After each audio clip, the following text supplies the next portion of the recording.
que ça va lui poser des problèmes au quotidien, même si on ne sera peut-être pas dans un schéma conforme à la crise de 1929, on allait chercher des valises de billets, mais la population russe, et puis aussi ces contacts finalement qu'il y a entre les soldats russes et les Ukrainiens, c'est le même peuple.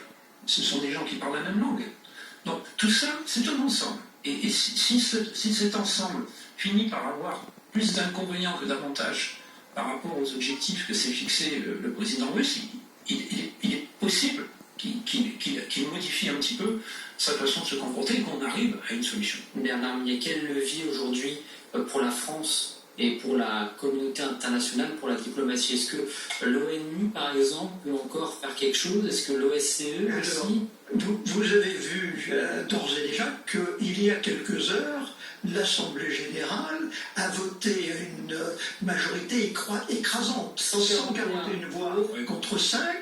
Et quand on voit les 5, je ne suis pas sûr. Je rappelle les pays, la Russie, la Biélorussie, l'Érythrée, oui. La Corée du Nord et la Syrie. Donc je veux dire que s'appuyer sur ces pays comme légitimité, c'est pas beau. Et pour ceux qui se sont abstenus, c'est assez étonnant quand on fait la liste, beaucoup de pays, notamment d'Afrique, qui avaient des liens forts avec l'Union soviétique. Quelque part, les anciennes, ou le Vietnam, etc.